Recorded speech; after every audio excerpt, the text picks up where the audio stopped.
నీకు నిజంగా కష్టం వచ్చి నువ్వు చేసినటువంటి పని లేనప్పుడు నువ్వు అడిగితే లెక్క వేరు ఉంటుంది. అలా కాకుండా కొడుకు కూడా పని చేస్తూ, కొడుకు కూడా తండ్రికి ఇష్టమైనటువంటి తండ్రి ఏదైతే ఎక్స్పెక్ట్ చేస్తాడో ఆ పని చేస్తూ, శ్రమ వచ్చింది నాన్న, శ్రమ వచ్చింది కాబట్టి ఒక 1000 రూపాయలు సర్దవా అంటే ఆ తండ్రి సర్దుతాడా? సర్దడం. ఎందుకని? కొడుకు ఏం చేస్తాడో తెలుస్తాడు, తండ్రికి ఇష్టమైనటువంటి పని చేస్తున్నాడు. మనం కూడా స్టార్టింగ్ ఉన్నటువంటి వాళ్ళం కాదు. స్టార్టింగ్ ఉన్నటువంటి వాళ్ళకు ఉన్నటువంటి అవసరం కొద్దిగా కన్నీటి ప్రార్థన చేస్తారో ఏదో మొత్తం మీద చేసి దేవదేవుని సన్నిధానంలో వచ్చిన తర్వాత కాస్త ఎదిగారు. ఇప్పుడు మీరు 3వ క్లాసు కాదు, 5వ తరగతి కాదు, మీకు మీరే కనీసం ఒక 10 మందిని 10 ఆత్మలు సంపాదించుకోగలిగినటువంటి విధంగా మీరు ఎదిగినప్పుడు, దేవాదేవునికి అది ఇష్టమైనప్పుడు, ఆ ఇష్టమైనటువంటి పని చేస్తూ, సువార్త చేస్తూ, దేవా నేను మీ పని చేస్తున్నాను, మీ పని చేస్తున్నప్పుడు నాకు ఈ శ్రమ వచ్చింది, నాకు శ్రమ వచ్చింది కాబట్టి ఇది తీర్చవా అని అడిగినప్పుడు అండి ఈ ప్రార్థన దేవాదేవునికి బహు ఇంపుగా ఉంటుందండి. నేను ఈ పని చేస్తున్నాను, నాకు శ్రమలో ఉన్నప్పుడు నా నెత్తి మీద కనీసం ఒక 50 కిలోలు బరువు ఉన్నట్టు ఉంది. బరువు ఉన్నప్పుడు కూడా కనీసం 3 ఆత్మలు తీసుకురాగలిగాను, కనీసం 4 ఆత్మలు తీసుకురాగలిగాను.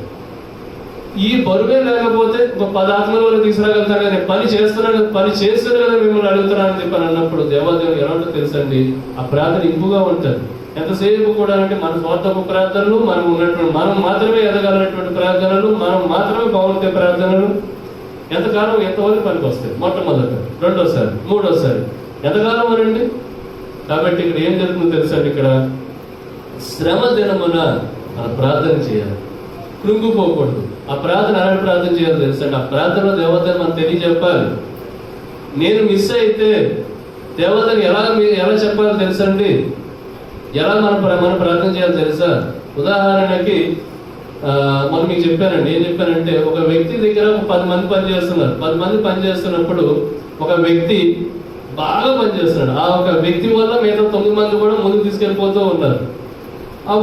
పైన ఎవరైతే పని చెప్పారో పని చెప్పినప్పుడు ఈ పని అంతా బాగానే ఉంది, కానీ ఎవరైతే వ్యక్తి బాగా పని చేస్తూ మిగతా వాళ్ళకు కూడా ఆదర్శంగా తెలుస్తున్నాడు, అతనికి ఒక కష్టం వచ్చింది అనుకోండి.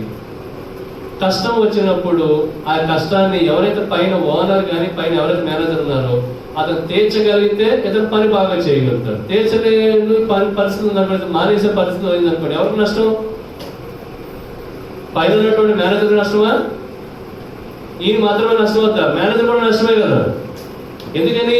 ఈయన పని చేసే వ్యక్తి, ఈయన ఒక సమస్య వచ్చినప్పుడు, సమస్య పైన మేనేజర్ తీర్చగలిగినటువంటి సమస్య అయినప్పుడు అతను ఖచ్చితంగా తీరుస్తాడు. కారణం ఏంటి? ఇతను పని చేస్తున్నాడు. పని చేయనటువంటి వ్యక్తి మిగతా 9 మంది ఉన్నారనుకోండి, ఎంతసేపు కూడా కన్నీటితో అడుగుతున్నారండి, కన్నీటి నాకు ఈ సమస్య వచ్చింది. ఎన్నిసార్లు తీరుతారు? జాలితోనో, దయతోనో, ఇంకోటో, 1 సారి, 2 సార్లు, 3 సార్లు.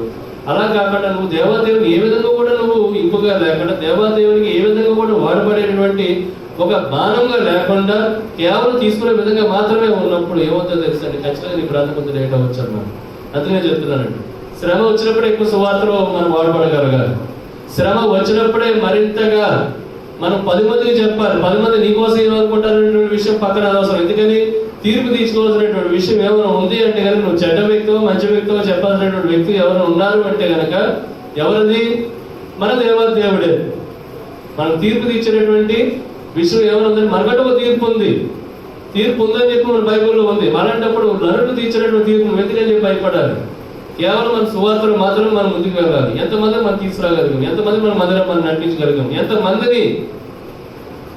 ఎంతో మంది శ్రమంలో ఉన్నప్పుడు అంటే ఆత్మహత్య చేసుకున్న వాళ్ళు ఉన్నారు. ఎంతమంది మనం తప్పించగలిగాం? ఎన్ని ఆత్మలు? ఎందుకంటే మన బైబిల్ మాట చెప్తుందండి, ఏమని చెప్తుంది తెలుసండి, శ్రమ వచ్చినప్పుడు కానీ నువ్వు ఆత్మహత్య కానీ చేసుకున్నట్లయితే ఆత్మకి డైరెక్ట్ గా ఎక్కడికంటే అండి, ఎక్కడికి? మీకు మనం చెప్పానండి అంతకుముందు కూడా. ఒక ఆయన ఫోన్ చేసి, పాస్టర్ గారు ప్రార్థన చేసేయండి ఎక్కడ అది. ప్రార్థన చేసేయండి ఏంటి? ప్రార్థన చేయండి, లేదంటే సరే పలానా అవసరాలు ఉన్నాయి కాబట్టి దీనికోసం చేయండి. ఈ 2 ఇది కాకుండా పాస్టర్ గారు ఇంకా ప్రార్థన చేసేయండి అని అంటున్నాడు. ప్రార్థన చేసేయండి ఏంటి? ప్రార్థన చేసేయండి, ప్రార్థన చేస్తాం, లేదా ఇంకా చేసేయండి. ఇంకా ఫోన్ చేసే ఇంకా చేసేయండి అంటే ఏంటండి? ఎక్కడైనా కొన్ని ఊరు వెళ్తున్నాడా, కొన్ని ట్రైన్ అందుకోవటానికి వెళ్తున్నాడు, ప్రార్థన చేసేది త్వరగా అంటే ఏమో ఎక్కడైనా ఊరు వెళ్తున్నారా, లేదంటే ఎక్కడ ట్రైన్ అయినా అనుకున్నారా, చేసేయండి అంటే అంత 90 లేదండి కొంచెం చోటుకి వెళ్తున్నారంటే అట్లా కాదండి సార్ పాస్ గారు అక్కడ లోపల ఉన్నారు కాబట్టి కదండి చేసే టైం అయిపోతుంది. దేనికి టైము? దూకేలాగా అంటారు. హైదరాబాద్ లో అంతగానే హుస్సేన్ సాగర్ ముందుండి ఏంటి ఏంటంటే ఈ మళ్ళీ సమస్య ఏంటంటే మళ్ళీ దూకేసిన తర్వాత పోలీసులు ఆ ఫోన్ పట్టుకుంటారు కదా, లాస్ట్ ఎవరితో మాట్లాడారు? పాస్ గారితో మాట్లాడారు. పాస్ గారు ఏం మాట్లాడారో ఈయన ఏం మరి మనసు బాధ కలిగి దూకేసాడో తెలియదు ఎవరికి. అవసరం అంటే ఏంటి? బాధపెట్టే పనులు కాబట్టి దేవుని బాధపెట్టే పనులు, పక్కన పాస్ గారిని బాధపెట్టే పనులు చేసేయండి అంటే చేసేయండి, ప్రార్థన చేసేయండి అని చెప్పి. అందుకేనండి నీకు కష్టం వచ్చినప్పుడు, నీకు శ్రమ వచ్చినప్పుడు కృంగిన ఎడలా ఏంటంట నువ్వు చేతగాని వాడు అవుదు. ఆ టైంలో మనం బలంగా ఉండాలి, ఆ టైంలో మనం స్ట్రాంగ్గా ఉండాలి. నీకు ఎప్పుడైతే శ్రమ వచ్చిందో, శ్రమ అనేది నీకు ఒక టెస్టింగ్ పీరియడ్. నీకు శ్రమ ద్వారా సైతాన్ గారు ఏం చేసే ప్రయత్నం చేస్తాడో తెలుసా?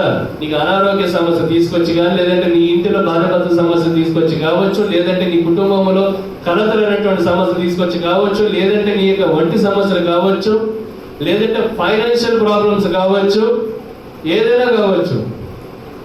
సైతాన్ గారు వాడే చేస్తున్నాడు.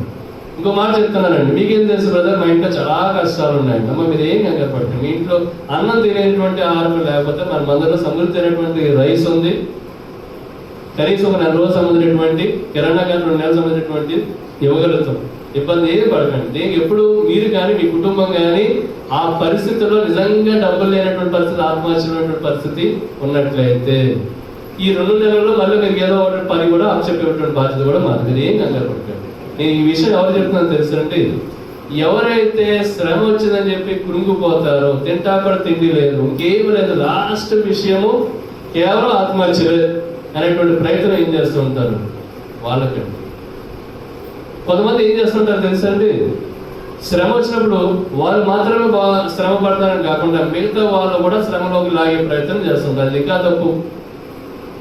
వాళ్ళు ఆల్రెడీ శ్రమలో పడుతున్నారు, వాళ్ళు ఆల్రెడీ శ్రమలో ఉన్నారు. వాళ్ళ ముందు ఎవరైనా కాస్త ఎంతో కొంత బాగున్నట్లయితే వాళ్ళు కూడా ఇందులో ఇరికించే ప్రయత్నం చేస్తారు.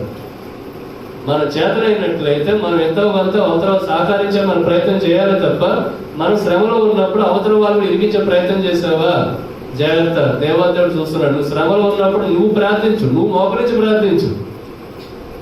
దేవదేవుడు ఆయన ఆలకిస్తాను అన్నాడు కదా, అవసరమైతే ఉపవాసం నువ్వు ప్రార్థన చేయొచ్చు కదా, నీకు అవకాశం ఉంది కదా. నీకు ఉపవాసం ఉంటే నువ్వు దేవాదేవి దేవునికి నువ్వు ప్రార్థించడానికి అవకాశం ఉన్నప్పుడు ఉదయం 3 గంటలు వేసి స్తుతుల బుక్ కానీ ఇవన్నీ చదువుతూ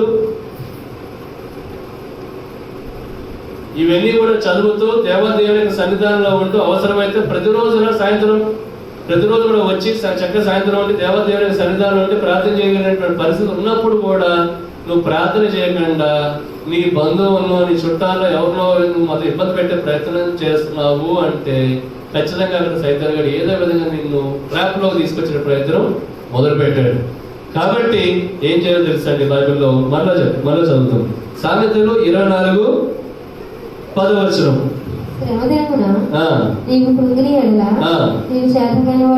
నీవు చేతకాని వాడవుదవు.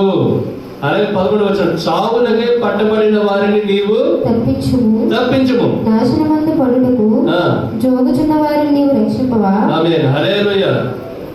ఆ వ్యక్తి అలా కాల్ చేసినప్పుడు ఒకటే అన్నామండి, ఇందులో విషయం ఏంటంటే ఇలా హుస్సేన్ సాగర్ దగ్గర ఉన్నాము, మరి ప్రార్థన చేసేయండి అని చెప్పి అన్నప్పుడు విషయం ఏంటో అడిగాం.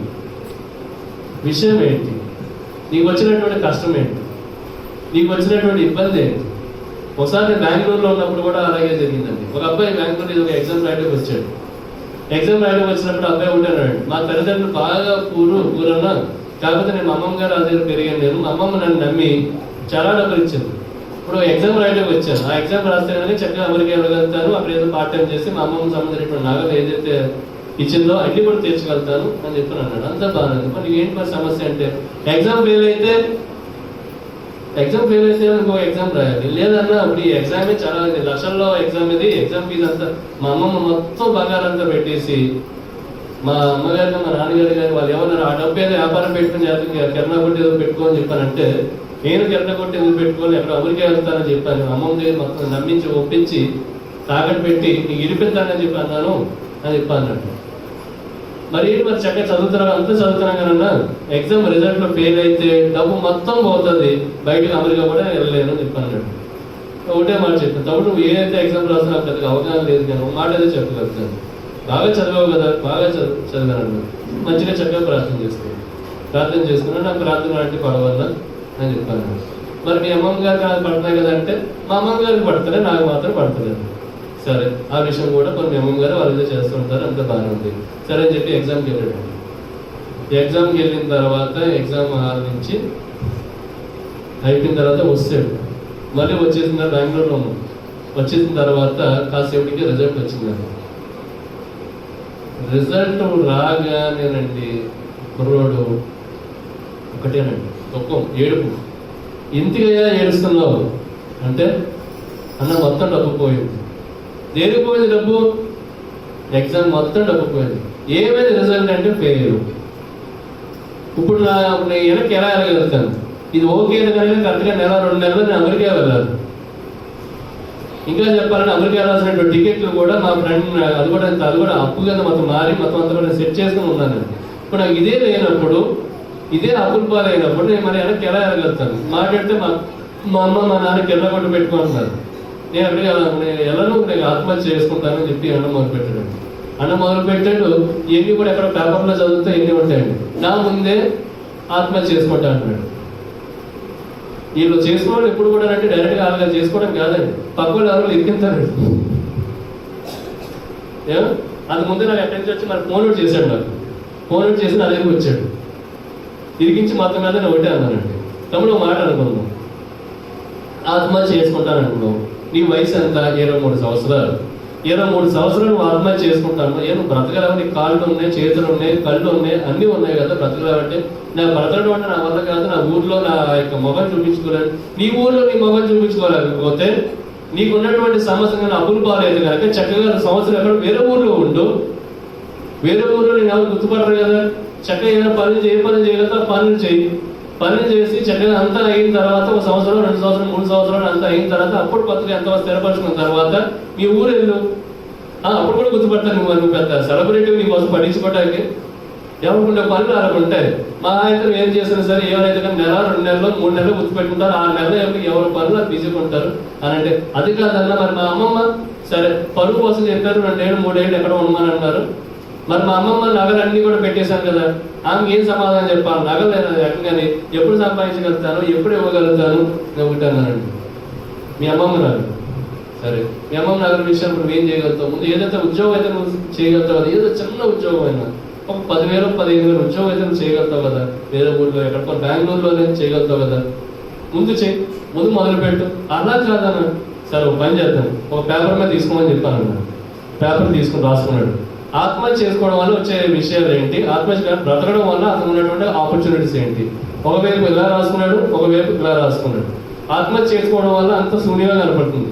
బ్రతకడానికి ఉన్నటువంటి అవకాశాలు ఏంటంటే ఎక్కడో ఒక చోట 10,000 15,000 ఉద్యోగం చేసుకోవచ్చు. ఎక్కడో ఒక చోట కనీసం మధ్య మధ్య అమ్మకి మరి వాళ్ళ అమ్మకి గారు వాళ్ళ నాన్నగారికి గారు అమ్మమ్మకి గారు ఫోన్లో చెప్పచ్చు, బాగుందని చెప్పచ్చు. ఎంతో కొంత మళ్ళీ ఎదిగే అవకాశం ఉంటుంది అని మొత్తం రాసుకున్నాడండి.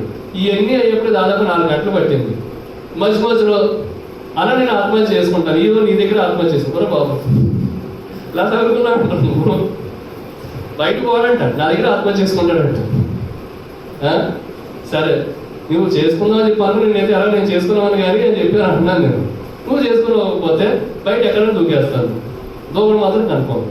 మొత్తం మీద సాయంత్రం వరకు పట్టిందండి.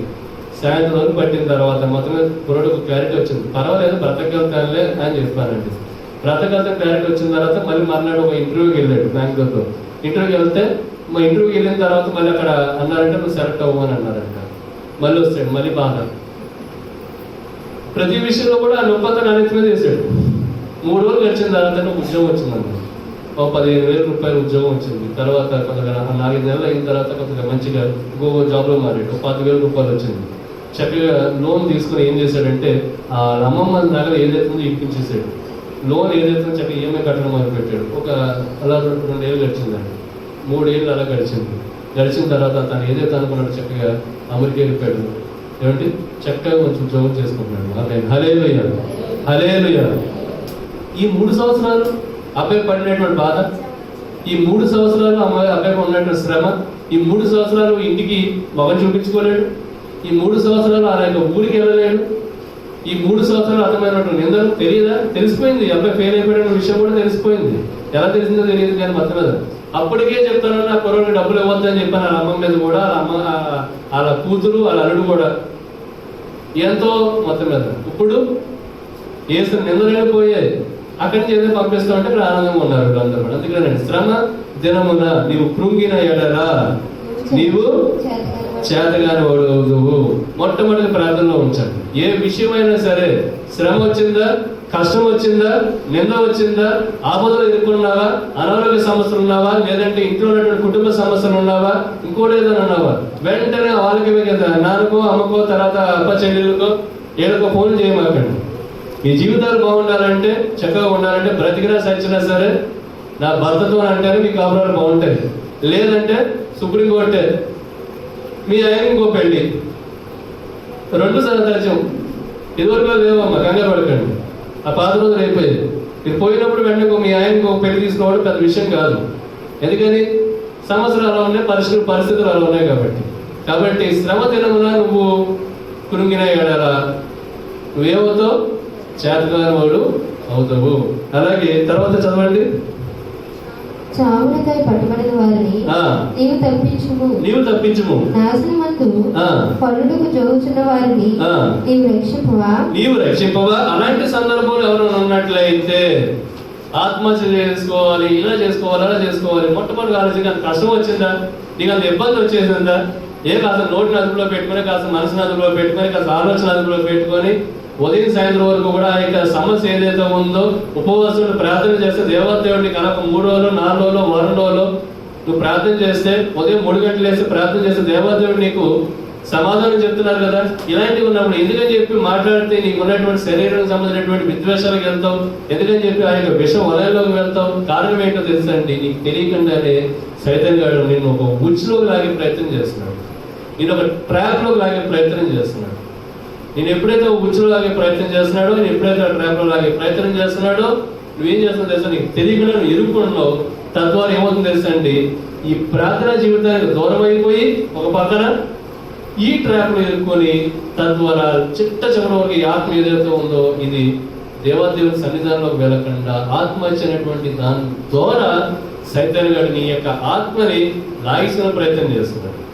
లాగించుకుంటే ఏమవుతుంది, నువ్వు దేవుని సంబంధిగా అవ్వాల్సినటువంటి వ్యక్తివి, లేదా నీ ఆత్మ సైతాన్ సంబంధిగా అయిపోతుంది. తద్వారా ఏమవుతుంది తెలుసా అండి, నీ యొక్క పిల్లలు రోడ్డు పాలు సరైనటువంటి తర్ఫీదు లేకపోవడం ద్వారా వాళ్ళు కూడా ఎంతమంది సైతాన్ గారు సులువుగా వాళ్ళను కూడా తీసుకునేటువంటి ప్రయత్నం చేస్తున్నాడు. కాబట్టి జాగ్రత్త. ప్రతి విషయంలో కూడా ఎవరైనా సరే నిర్ణయం తీసుకుందామని అనుకున్నట్లయితే ఖచ్చితంగా సైతాన్ గారి ట్రాప్ ఉందామని చెప్పని అర్థం. కాబట్టి ప్రకటించుకోండి, ఒక 10 రోజులు ఉపవాసం ప్రకటించుకోండి, తప్పేం లేదు.